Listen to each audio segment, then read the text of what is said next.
Assalamualaikum warahmatullahi wabarakatuh. Kenalkan nama saya Bapak Sardi dengan nomor NPM 22 10 080. Di sini saya akan membacakan suatu novel yang berjudul Dunia Sophie untuk menyelesaikan salah satu tugas mata kuliah filsafat hukum yang didoseni oleh Pak Alfi. Saya akan membaca dari bab yang berjudul Negara Filosofis halaman 141. Mitos gua terdapat dalam dialog Plato, Republik. Dalam dialog ini, Plato juga memberikan gambaran tentang negara ideal, yaitu suatu negara bayangan dan ideal, atau yang kita namakan negara utopis. Pendeknya dapat kita katakan bahwa Plato percaya negara hendaknya diperintah oleh para filosof. Dia mendasar penjelasannya pada susunan tubuh manusia. Menurut Plato, tubuh manusia terdiri dari tiga bagian: kepala, dada, dan perut. Untuk setiap bagian ini ada bagian jiwa yang terkait. Akal terletak di kepala, kehendak terletak di dada, dan nafsu terletak di perut. Masing-masing dari bagian jiwa ini juga memiliki cita-cita atau kebajikan.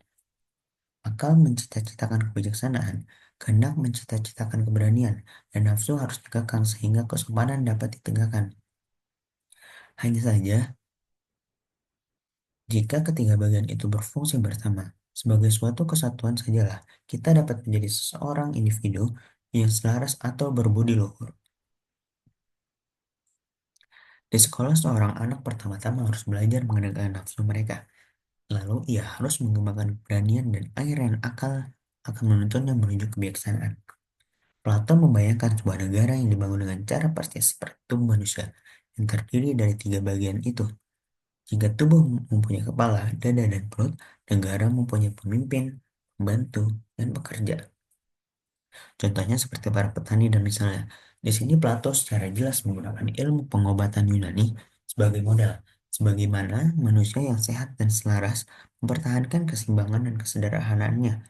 Begitu pula negara yang baik ditandai dengan adanya kesadaran setiap orang akan tempat mereka dalam keseluruhan gambar itu.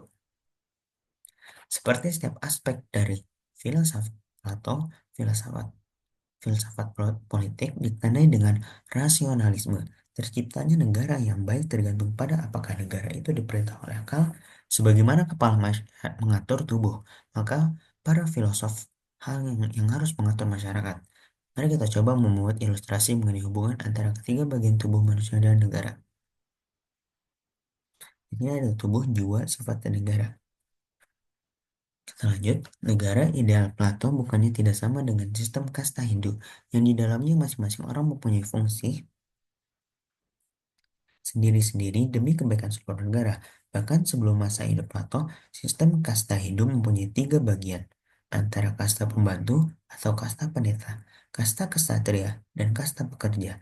Kini mungkin kita akan menyebut negara Plato itu totaliter, tapi perlu dicatat bahwa dia percaya kaum wanita bisa memerintah sama efektifnya dengan kaum pria karena alasan sederhana,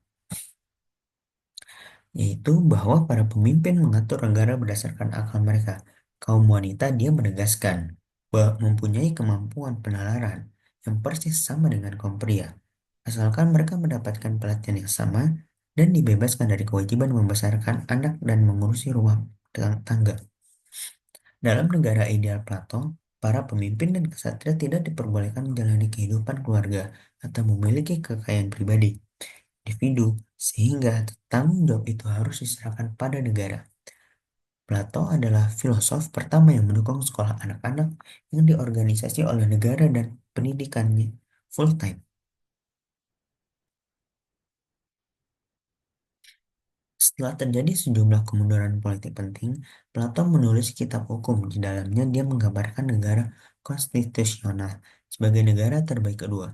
Dia kembali membicarakan kekayaan pribadi dan ikatan keluarga. Kebebasan kaum wanita menjadi lebih dibatasi. Namun dia mengatakan bahwa sebuah negara yang tidak mendidik dan melatih kaum wanita itu seperti orang yang hanya melatih tangan kanannya. Akhirnya kita dapat katakan bahwa Plato mempunyai pandangan positif tentang komunitas, mengingat zaman dia hidup dalam dialog Simposium, dia memberikan kepada seorang wanita, pendeta wanita yang legendaris, Diotima, kehormatan karena telah memberikan wawasan filsafat kepada Socrates. Jadi itulah Plato, Sophie. Teori-teorinya yang menakjubkan telah dibahas dan dikecam selama lebih dari 2000 tahun. Orang pertama yang melakukan itu adalah salah satu murid dari akademinya sendiri, namanya Aristoteles. Dia adalah filosof besar ketiga dari Athena. Lanjut, sementara Sophie membaca tentang Plato, matahari telah naik di atas hutan sebelah timur. Sinar itu mengintip di atas kaki langit, tepat ketika dia sedang membaca bagaimana seorang manusia berhasil memanjat keluar dari gua dan mengedip-edipkan matanya karena silau oleh cahaya di luar. Keadaannya seolah-olah dia sendiri yang baru muncul dari gua bawah tanah. Sophie merasa dirinya memandang alam dengan cara yang sama sekali berbeda dengan dia membaca tentang Plato. Rasanya seperti baru bebas dari buta warna, dia telah melihat bayang-bayang, tetapi belum melihat ide-ide yang jelas. Dia yakin Plato benar dalam segala sesuatu yang telah dikatakan mengenai pola-pola abadi. Tapi sungguh indah memikirkan bahwa semua benda hidup merupakan tiruan tak sempurna dari bentuk abadi di dunia ide. Sebab bukankah benar bahwa semua bunga, pohon, manusia, dan binatang itu tidak sempurna? Semua yang dia lihat sekelilingnya begitu indah dan begitu hidup, sehingga Sophie harus mengusap matanya untuk benar-benar mempercayainya. Namun tak satu pun yang sedang dilihatnya sekarang ini akan abadi. Sekalipun begitu, dalam waktu 100 tahun, bunga-bunga dan binatang-binatang yang sama akan muncul lagi. Bahkan setiap tahun, kuntum bunga dan setiap ekor binatang akan lenyap dan terlupakan. Akan tetap ada sesuatu yang mengingatkan bagaimana rupa bunga dan binatang tersebut. Sophie menatap dunia di hadapannya. Tiba-tiba seekor tupai berlari menaiki sebatang pohon cemara. Ia mengelilingi batang itu berkali dan lenyap di telan cabang-cabangnya. Aku telah melihat sebelumnya, pikir Sophie. Dia menyadari mungkin itu bukan tupai yang sama pernah dia lihat sebelumnya, tapi dia telah melihat bentuk yang sama. Menurut hematnya, Plato benar. Mungkin dia benar-benar telah melihat tupai abadi sebelumnya di dunia ide, sebelum jiwanya senyap bersemayam dalam tubuh manusia. Tapi benarkah dia hidup selama ini sebelumnya? Apakah jiwanya pernah ada sebelum ia mendapatkan tubuh untuk ditinggali? Dan benarkah dia membawa sebuah emas kecil dalam dirinya? Pertama yang tidak dapat dirusak oleh waktu, jiwa yang akan terus hidup ketika tubuhnya sendiri menjadi tua dan mati. Lanjut, gubuk sang mayor. Gadis dalam cermin itu mengedipkan kedua matanya. Sekarang baru pukul 7:04. Tidak perlu terburu-buru pulang. Ibu Sophie selalu santai pada hari Minggu. Maka dia mungkin masih tidur selama 2 jam lagi. Haruskah dia masuk ke dalam hutan dan berusaha menemukan Alberto Knox? Dan mengapa anjing itu menggeram kepadanya dengan begitu galak? Tapi bangkit dan mulai melangkah di jalan yang dilewati Herpes. Dia membawa amplop coklat dengan halaman-halaman dipenuhi penjelasan tentang Plato di tangannya. Setiap kali jalan bercabang, dia mengambil jalan yang lebih lebar. Burung berkicau di mana-mana, pepohonan dan di udara, di semak-semak dan berlukar. Mereka sibuk dengan tugas pagi.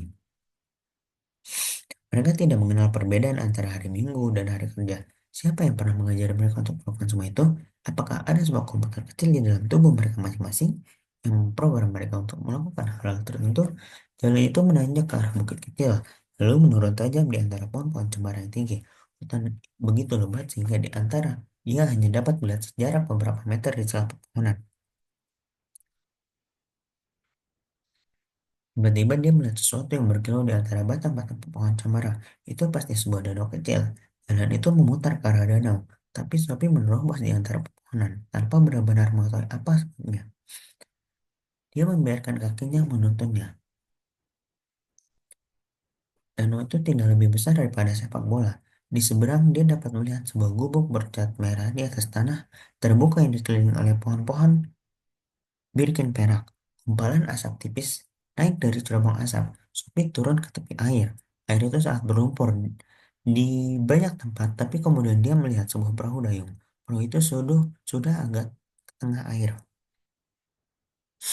Ada sepasang dayung di dalamnya. Sophie melihat sekeliling dengan usaha. Apapun mustahil dia bisa menyeberangi danau menuju gubuk merah itu tanpa membuat sepatunya basah. Dengan yakin dia mendekati perahu itu dan mendorongnya ke dalam air. Lalu dia naik, memasang dayung pada kunci dayung, lalu mulai mendayung menyeberangi danau. Perahu dengan cepat sampai di tepi seberang. Sophie turun dan berusaha untuk menarik perahu di belakangnya. Tetapi di sini jauh lebih curam dibandingkan dengan seberangnya. Dia menengok ke belakang hanya sekali sebelum berjalan menuju gubuk. Dia sungguh heran dengan keberaniannya sendiri. Bagaimana dia dapat seberani ini?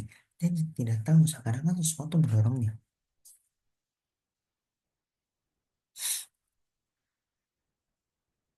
Sophie menuju pintu dan mengetuk. Dia menunggu sebentar, tapi tidak ada yang menjawab.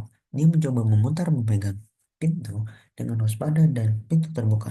Halo, dia berseru. Ada orang? Dia masuk dan mendapati dirinya berada di ruang duduk. Dia tidak berani menutup pintu di belakangnya. Jelas ada seseorang yang tinggal di sini. Sophie dapat mendengar kayu mendesah di tungku. Seorang berada di dalam sini belum lama ini. Di atas sebuah meja makan besar. Terletak mesin ketik, beberapa buku, sepasang pensil, dan setumpuk kertas. Sebuah meja yang lebih kecil dan dua kursi berdiri ke jendela yang membuka ke arah danau. Selain itu hanya ada sedikit sekali perabot. Meskipun satu dinding penuh ditutup dengan rak-rak yang syarat buku, di atas peti berlati tergantung sebuah cermin bulat dengan figura kuningan yang berat. Benda itu tampak sangat kuno. Mungkin itu saja yang saya dapat sampaikan. Kurang lebihnya mohon maaf. Assalamualaikum warahmatullahi wabarakatuh.